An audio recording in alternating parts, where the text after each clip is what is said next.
안녕하십니까. 이성수의 증시 토크입니다. 자, 오늘이 1월 11일입니다. 작년 2021년 1월 11일과 정반대의 주식시장 분위기가 지금 느껴지고 있죠. 자, 불과 1년 전인 작년 1월 11일만 하더라도 주식시장은 마치 불타오르는, 정말 뜨거운 화염처럼 주식시장은 뜨거웠습니다만, 지금 주식시장은 오늘 날씨처럼, 정말 추운, 차디찬, 그러한 분위기가 나타나고 있죠. 그러다 보니, 작년의 증시 분위기를 기억하지 못하신 분들이 은근히 많으신 것 같습니다. 자, 그런데, 작년에 생각해 보게 되면요, 수많은 개인 투자자분들이 주식시장에 뛰어드신 시점이 전날이에요. 1월 11일. 자, 그리고 그 후에 아쉬운 흐름이 있었죠.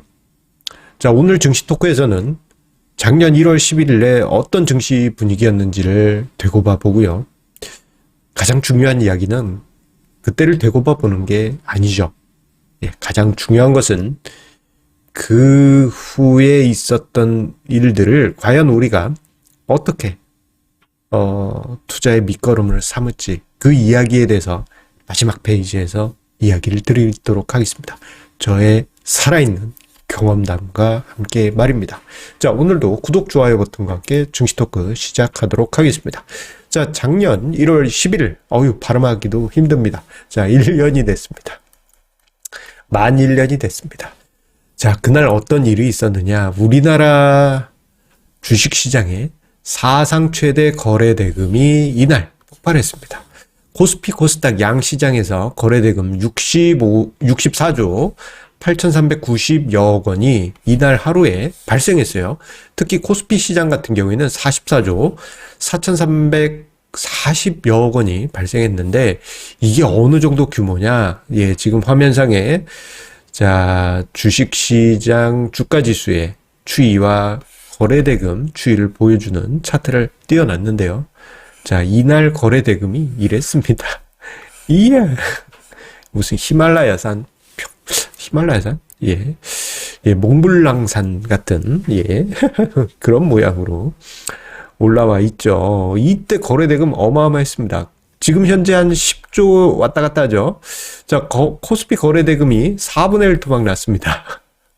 완전히 지금 엄청나게 식었구나라는 것을 실감할 수 있는 대목이기도 합니다. 자, 이때 당시 특히 코스피 시장, 유가증권 시장의 거래대금이 폭발적으로 증가했는 게, 자, 그 이전에, 종합주가지수가 3개월 연속, 거의 매달 10몇 프로씩 그냥 막 상승했어요.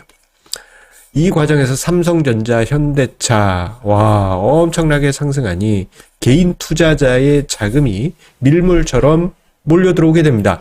자, 이때 당시 분위기가 왜 그렇게 됐느냐? 자, 개인 투자자분들이요, 2020년 코로나 쇼크 때, 충격을 받고, 이 반등 나오는 시장을 보면서, 저러다 말 거야. 저러다 끝나. 했는데, 이때 들어온 친구들, 지인들이 엄청난 수익 냈다면서, 자랑을 하는데, 사람 눈이 이렇게 돌아가 버리죠. 그러면서 내가 지금 저 곳에 있지 않으면 투자에서 뒤처진다라는 포모 공포 심리가 시장 심리를 지배하게 됩니다. 그리고 여러모로 부동산 시장에 대한 여러 가지 억제책이 있다 보니까 원래가 주식 시장으로 들어오고 자금이 들어오고 있었는데, 그 물결을 더 가속화 시켰던 것이에요. 자, 그 결과 1월 달에 어떤 일이 있었냐면요. 1월 11일 뉴스에서는 자, 키움증권에서 하루에 5만 계좌의 계좌 개설이 발생했다라고 하죠. 엄청난 겁니다. 5만 계좌가 매일 개설이 되면요, 1년이면 1,000 몇백만 계좌가 개설이 되는 거예요. 엄청납니다. 근데 키움증권만 그랬냐? 아니죠. 전 증권사가 다 그랬어요. 그러다 보니 모든 증권사의 콜센터는 업무 마비 상태였고요. 객장엔 사람들이 바글바글 넘치는 어마어마한 그런 모습들을, 장관을 연출했습니다. 자, 그 결과 1월 11일 장중에 종합주가 지수가 3.6%나 상승하는 기염을 토했다가 훅 주저앉습니다. 주저앉다가 훅 내려갔다가 훅 올랐다. 이런 형태, 도지 형태의 장세 흐름으로 그날 마감을 했죠. 그 후에 주식시장은 어설픈 반등이 있다가 지금처럼 냉랭한 분위기가 연출이 됐고, 특히 개인 투자자분들이 그때 당시 집중 매수하셨던 삼성전자는 눈물이 납니다. SK하이닉스는 그나마 양호하고요. 현대차 시젠 그리고 제 친구도 산 셀트리온 1년 동안 개인 투자자분들이 집중 매수하셨던 그러한 종목들 대부분 정말 큰 낙폭이 있다 보니 시장 분위기가 꽁꽁 얼어붙어 있던 것은 어쩔 수 없는 현실인 것 같습니다. 자, 그런데요, 한 가지 특이한 게 있어요. 시장 심리가 꽁꽁 얼어붙은 것을 감안해 보면은 종합주가 지수가 반토막은 났어야 될 그런 분위기입니다만, 주가 지수 기준으로 보게 되면요, 마이너스 7%, 그리고 코스닥 지수는 되려 플러스 0.4%입니다. 시장 심리가 꽁꽁 얼어붙어 있게 되면요, 주가 지수가 적어도 마이너스 20%는 하락해야 돼요. 그리고 그 이상 마이너스 한 반토막 나는 이런 일이 있어야 합니다만, 전혀 그렇지가 않았죠. 자, 이러한 부분은 한편으로 보게 되면은 군중심리 냉각이 주가지수 낙폭에 비해서 과도하다라는 생각을 가지게 합니다. 자, 이게 한편으로 이런 느낌이 들어요. 작년 1월 이맘때 들어오신 대부분의 개인 투자자분들이 주식 투자를 처음 하셨던 분들이 거의 대부분입니다. 그리고 점점점 기간 주중이 길어지다 보니 이젠 지치신 거예요. 지치시면서 이제는 포기하신 분들도 늘어나고 있습니다. 나 이 주식 투자는 진짜 아닌갑다 하면서 그냥 포기하는 것이죠. 자, 그런데요, 이런 게 있습니다. 주식 투자를 흔들릴 때 떠난다? 그러고 나면요, 화려할 때 들어왔어. 그리고는 눈물 틱틱 날 때 포기했어. 그러면 거기서 끝나요. 거기서 끝입니다. 이게 개인 투자자의 역사입니다. 자, 2020년 동학개미 운동을 이야기할 땐 저는 과거에 비해서 스마트한 투자자가 늘어난 게 맞다라는 표현을 했습니다만, 작년 1월 11일 이후로는 과거 선배 개미들도, 개미 성향의 과거 성향의 개미들도 많이 늘었다, 이런 이야기를 드렸습니다. 결국 이러한 분위기는 과거 선배 개인 투자자들이 경험했던 것처럼 상투에 들어와서 안 좋을 때 나가는 이러한 상황, 손실만 반복되는 이러한 상황이 만들어지게 되는 것이죠. 그리고 손실 보고 포기하게 되면 거기서 끝입니다. 끝. 자, 하지만 우리 개인 투자자분들 중에 어려운 고비를 겪고 이겨내신 분들은 다 아실 거예요. 저런 어려운 고비를 겪고 난 다음에는 다시 기회가 와서 수익이 난다라는 점을 여러분들 아시는 분은 아실 것입니다. 이렇게 가장 높은 때 들어왔다 하더라도 하락장을 잘 이겨내면 다시 기회가 오고 합니다. 그런데 하락해서 포기하면 거기서 끝이에요. 끝. 어떤 성취도 없이 그냥 손실로 끝나게 됩니다. 자, 이 부분에 관해서 제가 과거 저의 경험을 이야기 드리도록 하겠습니다. 자, 지금 화면상에 제가 종합주가 지수를 띄웠습니다. 자, 제가 처음 주식 투자를 시작했던 때가 언제냐면요, 1999년 5월입니다. 요때 뭐 샀냐면, 그때 빙그레. 그때 빙그레.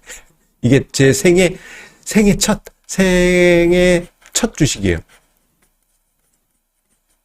아이스크림 먹다가 이거 맛있네, 뭐지 하고 빙그레네 하고 샀어요. 그때는 이제 10주 단위로 거래가 됐기 때문에 한 30만 원어치 샀던 기억이 납니다. 그때가 요때였습니다.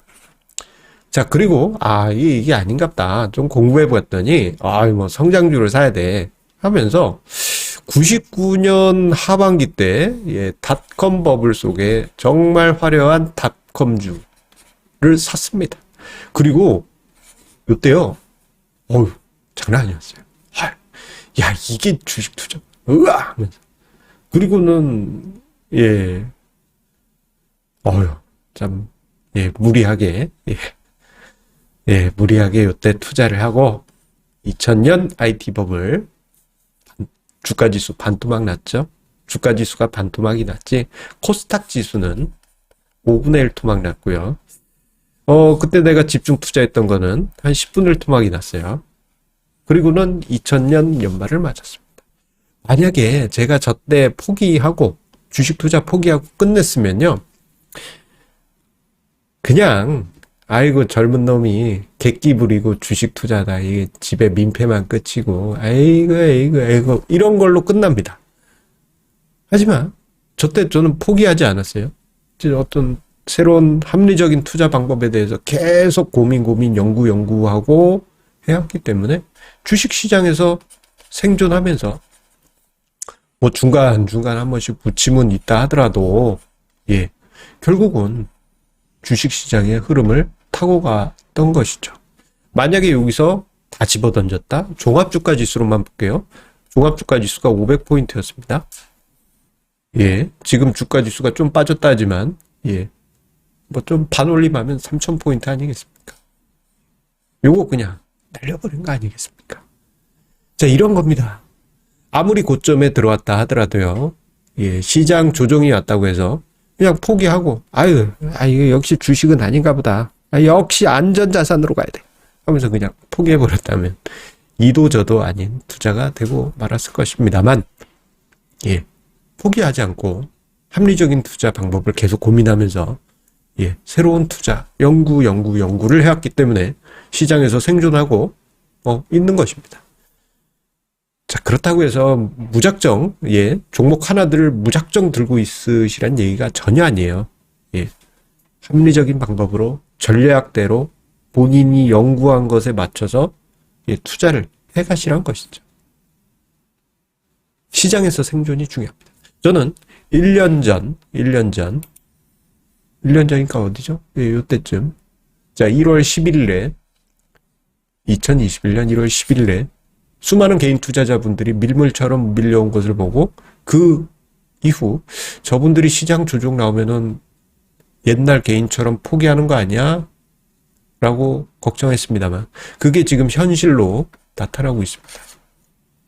여러분들은 지금 이 조정장 어떻게 보고 계신가요? 기간 조정이 길어지다 보니까 좀 답답하고 포기하시는 분들도 많으시겠지만 조금은 우리가 이 시장에서 왜 생존을 해야 되는지 그 부분도 함께 생각해 볼 필요가 있지 않겠는가 생각을 해보게 됩니다.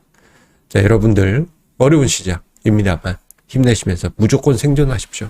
주식시장에서 오래 살아남으신 분들은 그 예의상 하는 인사 중에 생존하세요. 그 이야기가 어떤 의미를 담고 있는지 잘 아실 것입니다. 여러분들 생존하십시오. 그래야만 그 안에서 기회를 다시 만들 수 있습니다. 이겨내십시오. 그리고 연구하십시오. 그냥 무조건 이겨내고 인내한다고 되는 게 아닙니다. 이겨내고 연구 그리고 투자 이어가시 바라겠습니다. 감사합니다.